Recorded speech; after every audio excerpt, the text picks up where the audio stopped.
Afternoon all. I'm with my good friend Chris from ChessCube, known as Chess Explained. Hi Chris. Yeah, hi. Okay, we had game 2 today, and this time Anand was black, and Gelfand playing white. He kicked off with d4. Okay, so Anand doesn't play the hypermodern knight f6, but rather commits more classically, maybe pawn to the centre with d5. Yeah, Anand has got a pretty wide opening repertoire against d4. He's playing various openings. He's playing what he did play in the game. He's playing the Slav. He also plays some Queen's Gambit declined variation, but also sharper stuff like the Grunfeld, or sort of middle of the road things like the Nimzo. It's pretty much everything was possible, besides any semi correct openings, let's say. He doesn't play the King's Indian or something. He plays classical stuff.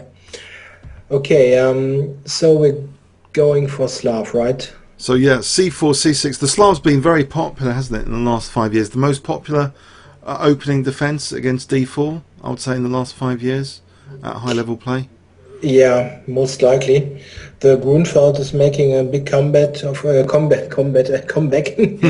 course, as already experienced in game 1 when even Gelfand played it. The Grunfeld also would have been a possibility for Anand to play, but I'm not sure. Maybe the sort of reversed roles in game 1 sort of persuaded him to play something else. You never know. But the Grunfeld would have been possible as well. Yeah, okay, Gelfand went knight c3 here. Yep. And I think lots of players are not really aware that it really makes a difference what knight you play here. Knight c3 or knight f3 has got some differences, and one we will see in the game. Anand plays knight f6. Yep. And now Gelfand goes for e3. Yes, just simply protecting immediately that pawn, hemming in his own bishop. Yeah, the point of this move order is, with the knight on c3, is that this way, now with black to move, he doesn't have a really attractive possibility to develop his bishop on c8. Oh yeah. In the position with knight on f3 and the knight back on b1, so if white would have gone on move 3, knight f3, black could have played bishop f5. Maybe we should yes, briefly. No, not this, knight f6 first. And then knight f6 first, yes. Yeah, and then e3. This is also a popular line, also protecting the pawn. But now black can play bishop f5 without any problems. The difference is that this knight on f3 doesn't put any pressure on d5. All right, yes. In the game position, if black would have played on move 4 bishop f5 instead of e6, yeah, here bishop f5, then white could play c takes d5. It's usually played first. C takes d5 and queen b3. Yes, this is embarrassing sometimes, isn't it? Using that kind of weakness of the last move that the bishop's not protecting. Yeah, now it's a bit awkward. You want to defend b7, but you don't really have a good move to do that. So a move like queen c7 just gives away d5. This is a problem. Yeah. In the other position with the knight on f3, black can just play queen c7 and it's fine. Here it would just lose the d5 pawn. And the move b6 you also don't want to play because it really weakens the white squares. Yeah, these are terrible. Bishop b5 check also just wins a pawn immediately. Yeah. So bishop f5 is a pretty common, let's say inaccurate move. So of course Anand didn't go for that, but this sort of limits black's options here. And he played e6. This is the most popular move. Isn't this semi-Slav when the bishop's hemmed in? It's semi, as in not a real Slav or something. Semi-Slav. Yeah, it's a semi-Slav setup now. It's always called semi-Slav when you combine this e6 and c6 move. But this the naming systems of these openings is sometimes just weird. It's so okay. It doesn't matter how it is called. It's matter what's happening now. Knight f3. Yeah, not much else here. And now this is an interesting point. By far the main move in this position is knight bd7. Ah. And this is also what Anand usually plays. For instance, this has been reached in the two deciding games of the 2008 World Championship match against Kramnik. He won those two black games at the beginning at the match, and this was exactly with this opening with knight bd7. Kramnik played bishop d3, and then we got those mainline Marin variation. Yeah, those were very kind of exciting and dynamic from black. Sometimes. Yeah, this is can get very sharp. But he played a6, which is a sideline, but an interesting one. I played this myself in I'm not sure 2 or 3 tournament games, and it's quite a tricky move. Of course, on this level, people are aware of the little pitfalls here. It actually sets a small trap. So the natural move bishop d3 here, which is the main line against knight bd7, is pretty unambitious here, because now black can take on c4 immediately, and he can play then b5 and c5 in one go. So it doesn't matter where the bishop goes, maybe still c5. Yeah, it doesn't matter really, and then c5. And black has a pretty comfortable version of a queen's gambit accepted kind of position. If you compare this with the knight bd7 move order, there black cannot play c5 because b5 is unprotected. So yeah, this is the difference. a6 sort of waits for white to move the bishop, and so this is also the reason why Gelfand didn't go there. And this leaves white with a pretty limited choice as bishop d3. Blimey, yeah, I think a lot of people, maybe in our YouTube viewer audience, might think bishop d3 is a reasonable move, but this tempo gaining gets a positional kind of advantage almost, not equalization for black. Yeah, it's a bit unambitious for white, and black doesn't have huge problems. So if white wants to play for some advantage here, there are mostly two moves, b3 and c5. But I don't think I realised that myself. I think I'd be routinely playing bishop d3.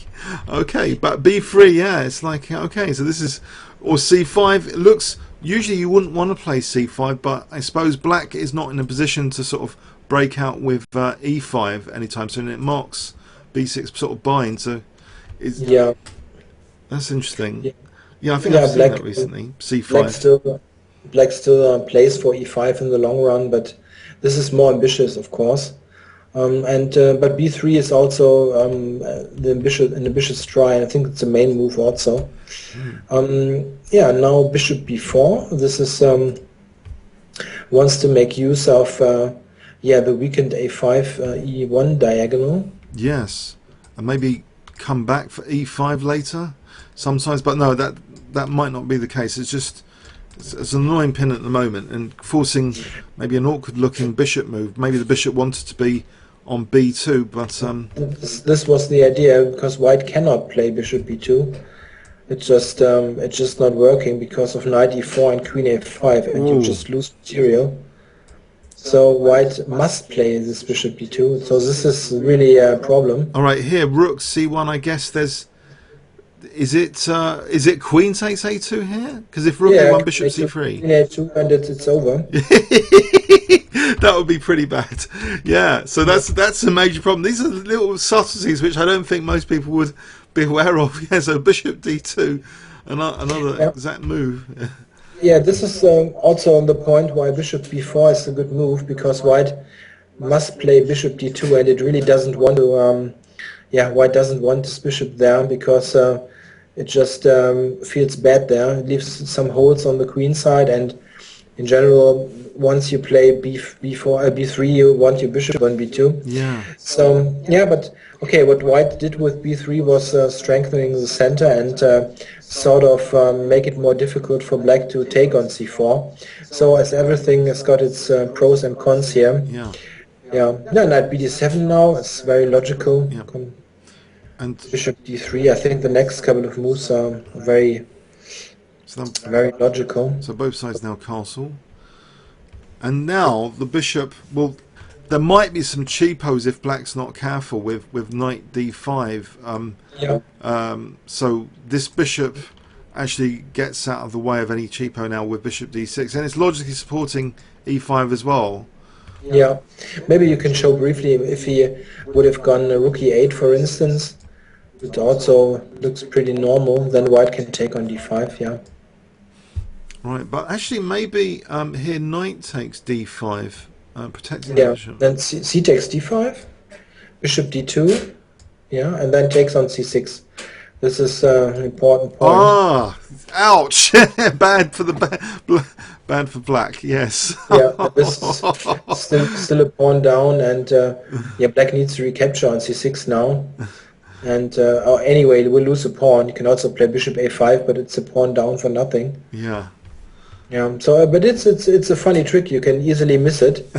So if you're not aware of it, so it's useful to remember. So the bishop has done its job anyway on b4. Yeah. And returns. Yeah. And now it's interesting. White goes rook c1 here. Yeah, I checked this out on the Chess Games Open Explorer during the live commentary there. Yeah. And there were other moves like e4 that can be kind of sharp, where white's sort of sacking a pawn, or it's kind of tricky. There's other alternatives, but it seems statistically rook c1 was statistically the most favourable. Yeah, e4 is I'm not 100% sure. I glaube also queen c2 is has been played here. I think there was something weird, like a lot of beaten paths. I think it's to do with d takes and then e5 and then c5 and then knight a4, believe it or not, where white's sacrificing a pawn temporarily, and that would have been a very exciting game. But statistically, black's doing well in this variation. It's looking a bit weird. This kind of setup here with c5, this pawn sacrifice, this has been introduced in a game where actually Gelfand was playing black. Funny enough, in the 90s, he had a game against Kasparov, and Kasparov played this kind of pawn sacrifice. I think he won in the end, but black was okay. I'm not quite sure if maybe queen c2, rook e8, or queen c2, queen e7 was inserted. But okay, this is another possibility. The rook c1 is maybe a safe choice to try to keep a small edge here. Yeah. So no rush for that e4, although e4 looks as though it's a thematic kind of break, but it's, if black's got a very hard e5 in response, but anyway, e5 here is interesting. Also rook e8's been played a few times, so e5 immediately. Black's willing to accept the seemingly dreaded isolated queen's pawn, but he's liberating his pieces with e5, so he doesn't even bother with rook e8. He just plays e5 immediately. Yeah, looks like the most natural move in the position. Okay, so now white is sort of justifying that rook on c1 now by taking on d5, so the rook could be useful for an infiltration later. Yeah. But actually, white doesn't play d takes e. Interestingly, he doesn't go for the isolated queen's pawn. I mean, in this position, he plays e4 now. Do you think black's just equal after, or better even after d takes e? Yeah, well, black shouldn't be better, but it looks like a very decent form of an isolated pawn. Yeah. Because white's pieces are just not well positioned here. Yeah. If you would imagine this position, let's say the bishop in b2 and the bishop on f3 instead of d3. Yeah, just see the bishops on some different squares, then white would be, I think, slightly better. Yeah. Would have some pressure, and also there would be the possibility to exchange this e5 bishop. if it would be on b2, white's one, you could play stuff like a knight a4 and exchange it, and the bishop is on the way. It's simply in the way here. Yeah. Pressure on d5. At the end of the day, an isolated pawn is also only weak if it can be captured. Exploited. And, yeah, exploitable weakness. And also, black's got that hook on e4. The rook qualities are going to be good around the isolated pawn. Yeah, I think there's lots. The bishops are having a nice time here. So yeah, I think this is. It's not easy for white to create a blockade, is it? And exchange off the dark square bishop. So. Yeah, I think black should be fine. It's nothing to be afraid of. So I think e4 is a more ambitious trying to make use of somewhat better development here. White has got a rook in play on c1, and he just wants to open up the position as much as possible. So it's certainly a decent choice. I think now d takes e4. If black would have taken on d4, I think white would go knight d5, but Knight d5, knight I'm not quite sure. Maybe knight d4 looks a bit weird, but this might be better. Right, to sort of try and get this bishop firing at that one, and you will get on d4. You will get back this pawn anyway, and e takes d4.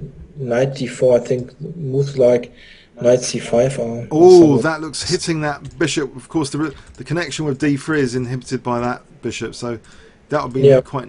It looks nasty. That it should be even better for black. So he needs to take on d5 with the knight. It's pretty much forced. But Anand took on e4. Yeah, I think this looks more natural also. Taking on e4, and now we've got knight e4 and the exchange there, and now f6, very natural. I think both players identified this position as one of the most critical now after knight f6. I think Gelfand might have spent about half an hour in this position. Yeah, I think now we've got it's a bit of a crossroads here. What you played was of course somewhat simplifying, but I also thought that white should have a slight edge, but Anand defended very nicely in the game. So bishop g5 is the main alternative. Yeah, so I think that's the crossroads. Yeah, you're talking about d takes versus bishop g5 as the major crossroads here.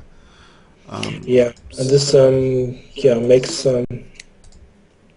makes also a good impression, pinning the knight, threatening d takes e5 now. Yeah. I'm not quite sure what black should play here.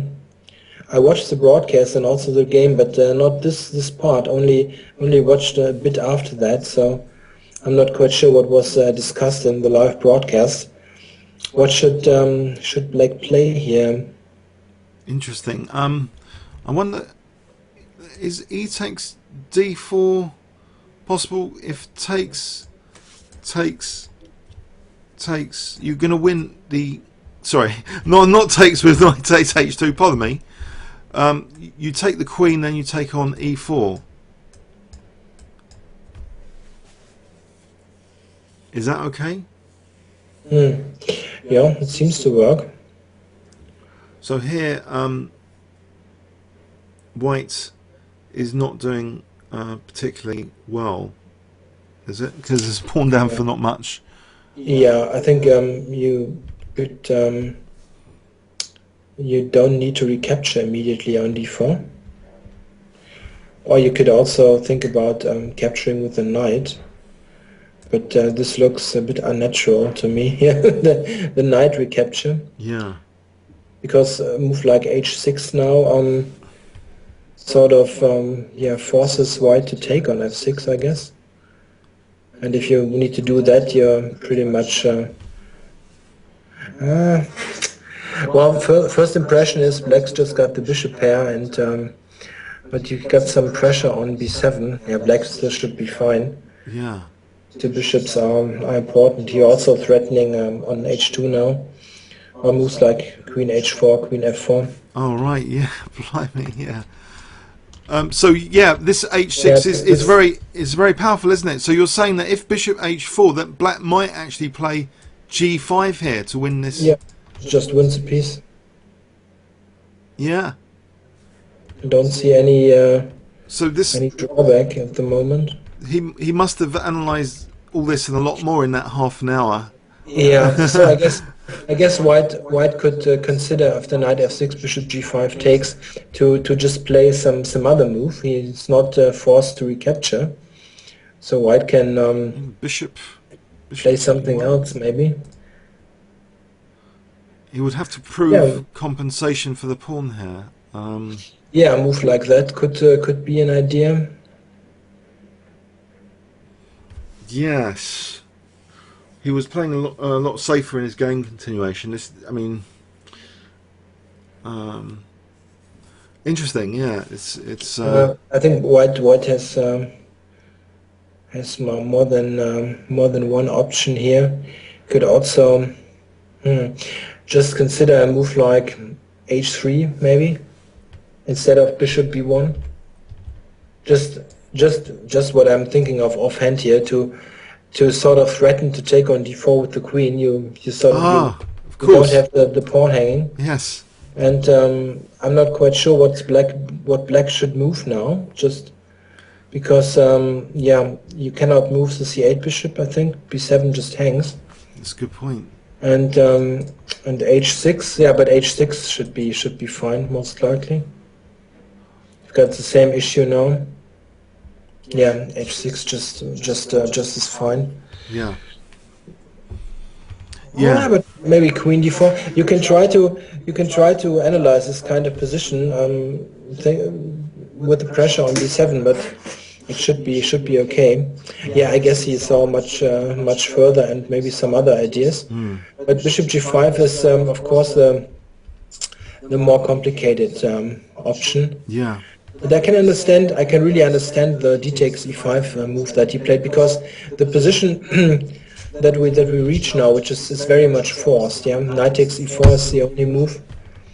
What Vishy played, takes on d6, queen d6. It's very forcing. Bishop e3, and yeah, this kind of position really looks like you can torture black for some time, and you have absolutely zero losing possibilities. So this is also always desirable. Yeah, because the opposite colour bishops and the potential for, as what was played, this knight installment to d4. It seemed, you know, White could have kept that knight for a long time, but it didn't. It wasn't the case.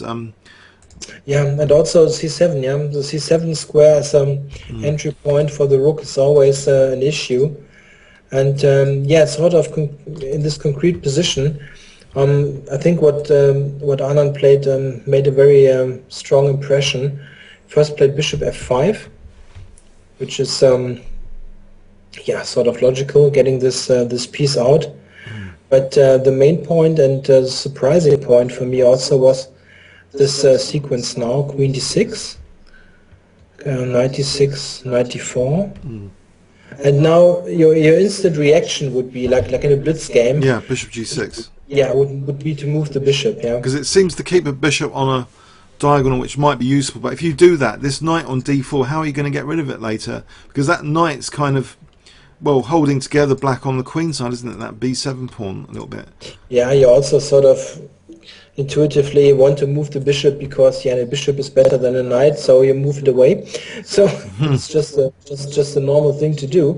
But rook e8 was a very good choice, and because with this nice point bishop f4 looks like a very strong move now. Oh yes. And black has, I wonder if our YouTube viewers can, if this was played bishop f4, why isn't this winning on the spot? So pop quiz here. If we give you 10 seconds, what does black play here? 10 seconds starting from now. Black could play rook e4. That only move. So he had to make sure of that. That bishop f4 wasn't destructive, and here black should be okay. So rook fe8. But the main strategic point is accepting this imbalance of bishop versus knight now. And is the bishop going to be stronger than the knight? That's the main risk for black. Yeah, and the nice thing is you always need to a little trick move like Rook E8. Anand would have needed to see this far in advance. Yeah, so if he wouldn't have this move, it would be really difficult to defend this position. So it's a very unspectacular game, but I'm always quite impressed by those little things like Rook E8, because this is a kind of position where you can easily get into trouble against good play by white. And if you do some slightly second-rate moves, you can easily get into huge trouble. I would have hated this position at black to have against, let's say, a good grandmaster, because you're certain to be tortured forever. Yeah, if bishop g6, there's permanent installments here. The dark square bishop, which hasn't got a counterpart, is supporting that d4 knight, which is going to be better than these two, isn't it? This d4 knight. So this is the torture position, which will be difficult, you think, for black to get out of. Yeah, it's just uncomfortable. Let's say Rook c7 here. It's white move. So sorry, yeah, that's important. Yeah, yeah, but yeah, maybe you can play Rook c8, but then you need to consider Rook d7. You've got Rook d8. Right. Maybe Rook c7 was a bit premature. Not quite sure. Maybe this was too quick. I think Rook c7 is maybe something just like f3 to rule out e4, and then maybe even the king can come here. Maybe. Yeah, it's possible. f3.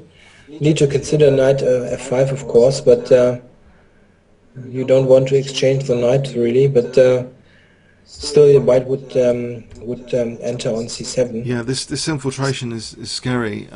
Even though it's opposite coloured bishops, that might make it worse in a lot of cases sometimes. Yeah, white has got some slight things that add up here. The 7th rank, he's got the king into play quicker with king f2, king e3 in the long run. So it's still a bit unpleasant. So maybe it's possible to hold this, but it's not the kind of position you really want. So I think with some exact moves, he sort of neutralized everything here. Yeah, that's genius. So then that Rook E8 is actually silent genius to play Rook Fe8 here, just to avoid torture. Yeah. Yeah, and what's also nicely done here. So Gelfand here took on f5, deciding to want the bishop against knight. Advantage, slight. Static advantage here, bishop c5, and yeah. Now bishop c, and I think Anand said for a moment he was worried, but then he realised there was no way that white could use the advantage of the bishop. He couldn't see any way at all of white using the advantage of bishop. Yeah. And now I think it's a matter of a couple of exact moves, and then it's really nothing. h5 is nice to get g4 out of the position. It wasn't an immediate threat, but it's always nice to anchor your knight there. There was one question I have for you actually. Well, Natalia Poganino was a commentator on Chess.com and mentioned in one of the side notes h3, and I thought black could play h4 here. Isn't that possible? I'm not sure this would be such a fatal weakness here. This h4 for the bishop. I'm not sure. Yeah, really, this is difficult. It's not something you can, or at least I can tell offhand if this is a good idea or not. I would be cautious with this. Yeah, it's creating targets you don't want to create for the bishop later, but yeah. But it looks hard to exploit. If you think how should white attack this? Yeah, maybe it's an idea. I wouldn't play h3 though. It doesn't make so much sense to me. But just trying to evict this knight. If white wanted to evict the knight, but white doesn't really want to create weaknesses himself. So yeah, I think it's all fairly logical now. Rook fd1. Sort of threatening on d7, but okay, it's still a weak back rank, so Rook c8. So now if the rook dared to enter, of course there's something like b6 now would be well, I think this would just it looks to be losing tactically. Well, actually, the back row, Rook C5 immediately, back row, mate. Pardon me, Rook takes C5. Yeah, it's very. It can get bad quickly. So yeah, Yeah, that's sufficient. so King F1 is Supporting E1 to make sure no yeah, cheapos. prevents Rook E2, stuff like this. And now F6. It's a very nice patching up move, taking some squares, and yeah, I was surprised about the next black move, but okay, Bishop B4. Actually, White cannot do much here. So actually, Nigel Short had a commentator next to him suggesting, I think, Rook D5 here. That was an interesting suggestion. Even though it's going into this pin, it's just trying to attack that. I don't know if there's any, if it's worth us mentioning Rook D5. What black would have done here? Maybe just is G6 enough? Because then B6 is friend. This is awkward, isn't it? This is G6 possible? I'm not. Yeah, it's but it looks a bit weird to me from White's point of view. This move, but okay, it's attacking the knight, but you're sort of in a sort of half pin here on the c4. So Knight E7, wouldn't that actually be exploited? Because you don't want to run into this, do you? Yeah, Rook D7, I guess. Oh, Rook D7. Yeah. Right. So yeah, maybe there's a strong move here. It's not threatening so much, Rook D7, but it's still a pin on the c file. So yeah, but maybe Black can play some other moves. I think. What about actually Rook? I did a quick check on Rook E5. Would that be terrible? I don't think it's good. I'm not sure how terrible it is. It's maybe not losing, but it tries hard to do so, I think. Yeah, it just gives you a weakness on E5. White captures. Yeah, just captures, and if I'm not too creative, I just play Bishop A3 and get rid of the rook. Yeah. Trying to make use of my better minor piece here. But and you have a weakness on E5, a weakness on G5. It's not really necessary to get into this. Yeah. I think Black can hold, but he's quite quick with his king, so it's no big deal. Maybe you can play Rook E5. Now that I think of it, Black is very quick. King F7, King E6. It's maybe nothing. Yeah. Then it's a good idea because it sort of puts White in this c-file pin. Yeah. And yeah, Rook E5. Yeah, maybe you're right. Or maybe G6 isn't the end of the world for Black here. Yeah, maybe. But yeah, you're right. Rook E5. Rook E5 is good. I was wrong. My instant impression was wrong. Rook D5, Rook E5 is fine. You can just exchange here and then bring the king to D5, and Black is very fine. Right. Yeah. Actually, you get your king on D5. That is nothing. Yeah. This king's going to be slow to get to the center. Yeah. Yeah. And now King D5, and this is absolutely nothing. Maybe. Maybe Black can even try here. Yeah. Yeah, just if Black would be to move here, yeah, you play stuff like E4 and Knight H4, and you're close to being in real problems because you don't want to play G3, allow Knight F3, and so on. Yeah, you're right, because that'll be a target. This is no, the king position is just more important here. Yeah. Yeah. Then Rook E5 looks fine because you're just quicker here. All right. Okay. Okay. So in the game, the weird looking. Sorry. Yeah. Bishop B4. So you go ahead. Sorry. Yeah. Bishop B4. Yeah. This is. I think wants to get out of this pin on the c file. And now the slightly odd-looking move, King H7. This was really a bit strange, but it looks sort of unnatural to move the king to the side. But I think he just wants to go to G6 and prevent the knight, protect the knight in case it gets attacked. Right. Yeah. So, yeah, once the knight's protected and reinforced, then... No, yeah, white doesn't seem to have too much here. The advantage of the bishop, yeah, as Anand says, doesn't look like it means much against the knight. Yeah, it's a very nice knight position there, taking away some important squares also for the bishop, and it cannot easily be expelled there on f5. So rook c5 was played with the draw offer. Yeah. Yeah, it's yeah, of course it's not the most inspiring game, but it can happen. It's maybe a point of the point is maybe move 15, where white had the opportunity to play bishop g5. We can I'm not sure, we didn't see anything great now in our brief analysis, but maybe this is the way forward. Actually, just quickly, okay, in this final position, so what would happen? Okay, if takes, what does black? Would black have taken here on c5? I assume. Yeah, he doesn't need to. He can also play king g6 maybe, but I don't think that taking would be so terrible. Yeah, it doesn't matter about white's possession of c-file. Yeah, it just looks. There's no targets. There's no targets at all. That's the thing.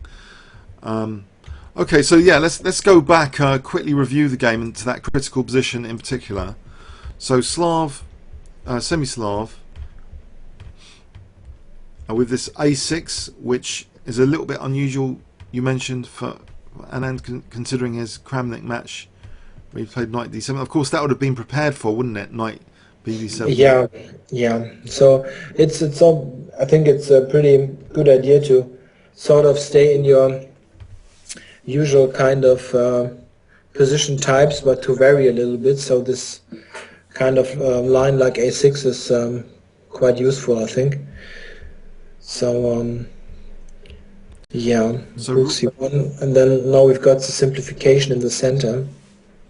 So cd, e4, and now here, after knight f6, the critical position, where we explored a little bit in our analysis, bishop g5.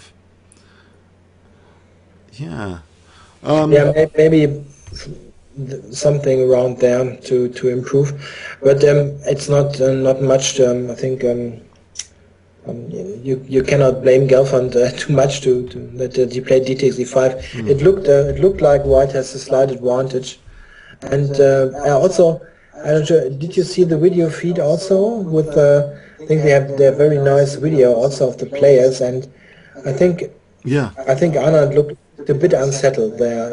A couple of moves ahead, and he also said in the press conference that he was a bit worried, not hugely worried, but so that he was kind of fearing to drift into something uncomfortable. So it's an understandable choice. It's not like white was playing for a draw or something. It's just like that he maybe evaluated this as slightly better, but didn't see the exact kind of defense setup that Anand came up with. Yeah, I think this is the start, one of the star moves of the game then, rook f8, to avoid the long torture. Yeah, this really clarified matters, I think.